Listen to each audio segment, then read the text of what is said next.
nhìn theo bóng dáng ai dần xa,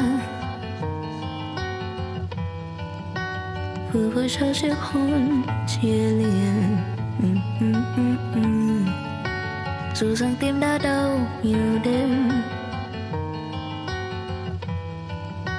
chẳng biết cách ngăn nước mắt rơi. Người đã bên ta cuốn trôi hết trái dần, những vết thương cũng cứ thế phai dần. Người là nắng đến đời, người xuôi